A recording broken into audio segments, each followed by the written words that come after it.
Omelette ভেসে থাকা ডাইনির গল্প। একবারের কথা, একটা গ্রামে রবি নামের একটা লোক থাকতো।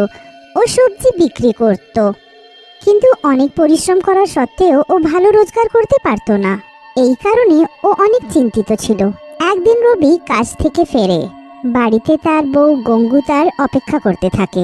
আজকে তো বেশ দেরি করে ফেললে, কোথায় ছিলে, কি হলো? তোমার কি মনে হয় আমি কি টই টই করে ঘুরে বেড়াই নাকি? আরে কাজে গেছিলাম আমি, তাই দেরি হলো। যখনই দেখো খালি সন্দেহই করে যাবে। রবির কথা শুনে গঙ্গু বলে, আরে তুমি তো বেকারই রাগ করছো, আমি তো তোমার জন্য চিন্তিত ছিলাম। তখনই তাদের বাচ্চা পিঙ্কি আর রাহুল ওখানে আসে আর রবিকে বলে, বাবা কালকে আমাদের স্কুল পিকনিকে নিয়ে যাচ্ছে, আমিও যাব কি? কোথাও যাবি না পিঙ্কি, চুপচাপ বাড়িতে বসে পড়াশোনা করো। আর এমনিতেও আমাদের কাছে অত টাকাও নেই। বাবা তোমার কাছে তো কোনোদিনই টাকা থাকে না, আমি তো ছোট্ট একটা আবদারই তো করেছি, সেটুকু কি তুমি পুরো করবে না? রাহুলের কথা শুনে রবি রেগে যায় আর ও তাকে জোরে একটা থাপ্পড় মারে। এইটা দেখে গঙ্গু রেগে যায় আর রবিকে ধাক্কা দিয়ে বলে, তোমার কি একটু বুদ্ধি নেই? তুমি যদি ভালো রোজগার করতে পারছো না, তো তাতে বাচ্চাদের আবার দোষ কি? যদি আবার আমার বাচ্চাদের উপর হাত তোলো, তো দেখবে আমি তোমার কি অবস্থা করি। গঙ্গুর কথা শুনে রবি রেগে যায়। আমার সাথে তর্ক করছো তুমি? এক্ষুনি দেখাচ্ছি তোমাকে মজা। কিন্তু রবির আগের চোটে গঙ্গুকে একটু বেশি মেরে ফেলে, যার কারণে ও অজ্ঞান হয়ে যায় আর মারা যায়। এইটা দেখে রাহুল বলে, বাবা তুমি থামো, মা দেখো অজ্ঞান হয়ে গেছে। আমরা এর পরের বার থেকে আর কিচ্ছু চাইবো না, তুমি মাকে এখন ছেড়ে দাও।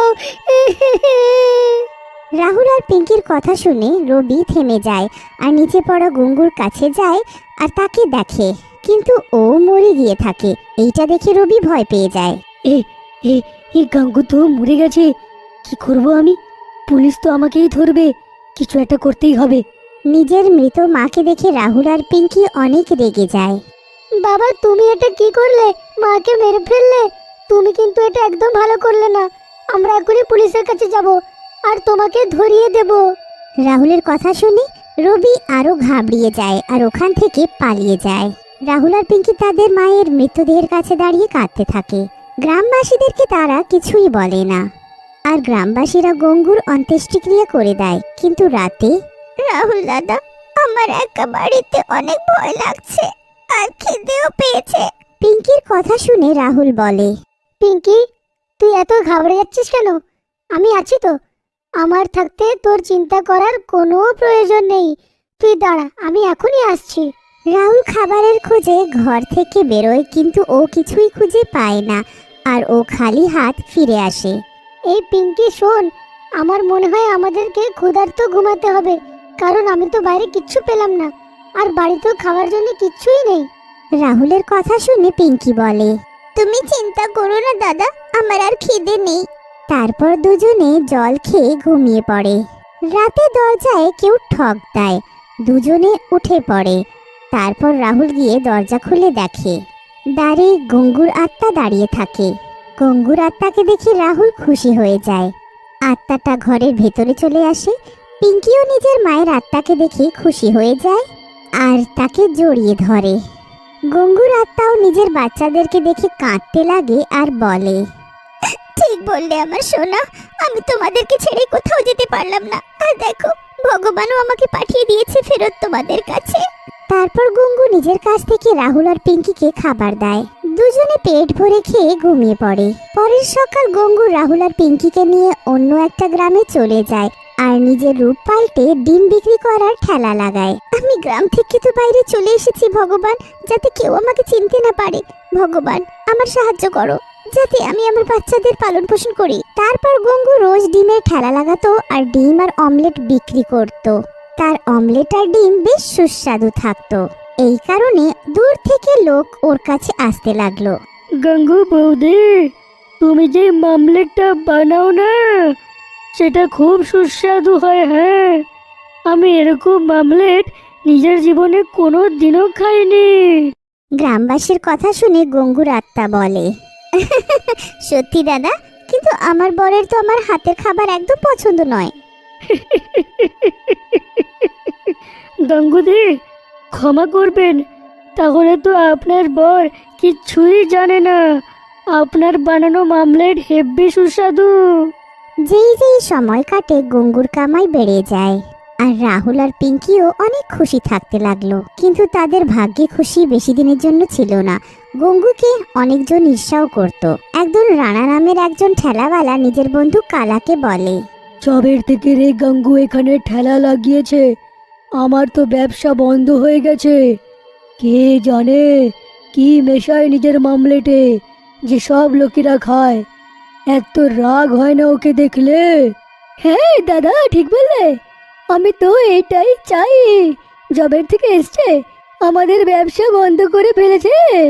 তারপর কালা আর রানা গঙ্গুকে মারার যোজনা বানায় আর তাকে মারার জন্য একটা লোককে ডাকে। সেই লোকটা আসলে রবি থাকে, যে এখন একটা গুন্ডা হয়ে থাকে। তোরা চিন্তা করিস না, ওই ডিম বালির আমি ভর্তা বানিয়ে দেব।